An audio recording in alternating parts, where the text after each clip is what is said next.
Welcome back to news you're just not seeing enough of in the United States. Today is October 1st, 2025, and we now officially have a U.S. government shutdown as of midnight, so as of 12 minutes ago of my recording of this video. These kinds of videos have been getting suppressed, so please engage, like, comment, share. This government shutdown means that if you are not an essential government worker, you are on unpaid leave. This regime has said is that they just are going to make some of these permanent.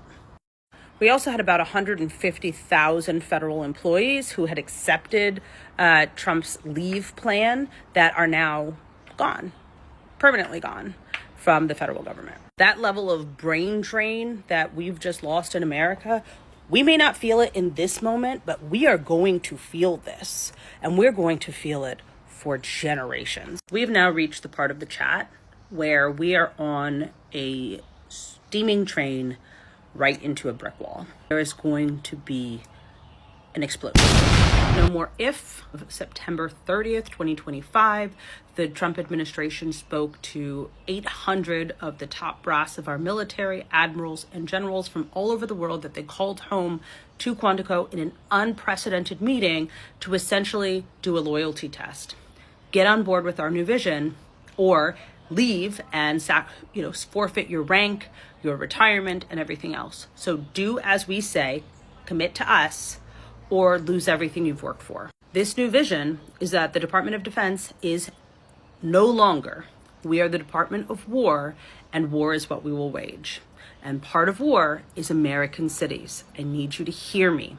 They named specific American cities that are ones that are run by the radical left Democrats, what they've done to San Francisco, Chicago, New York, Los Angeles.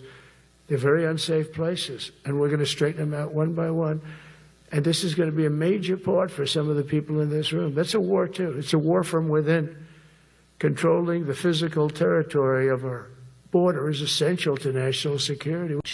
And part of war is American cities. I need you to hear me. They named specific American cities that are run by radical leftist mayors and governors that they think should be practice grounds for the U.S. military. They already have the U.S. military in several of these cities. We've got Chicago, Portland, we have Los Angeles. He also added in New York and other places. Let's be real clear. This is a declaration of war against the American people. He said the enemies within. We're documented on September 22nd with the executive order labeling Antifa a domestic terrorist organization. As a reminder, Antifa is not an organization. It's an ideology that says that we don't believe in fascism. So if you are anti-fascist, anti-racist, and you speak about that, you could be deemed a domestic terrorist in the United States under that executive order. That's broad. Sending the military to Portland, deploying them, he told them they had the right to use full force against the American people. That means weapons hot, not rubber bullets, guys. We're in a new part of this chat. Rubber bullets and pepper spray was what we had last week. What we have this week is the head of this regime has now declared that the military can use full force. That's hot weapons against the people. And for those of you in the back who are like, this could never happen, I want you to look up Waco, or I want you to look up Kent State. I want you to look at the times that the U.S. military has already done this on soil to Americans. Right now, we have no one to call. Right now, the American people have only themselves and their community. There's no one to call. There's no, police or government that's going to step in and help. The courts are effectively neutered in many places. Congress is shut down, right? There's no one to call. A complaint line is completely ignored. They don't care. The military has just been told they have a loyalty test. Get on board or get out.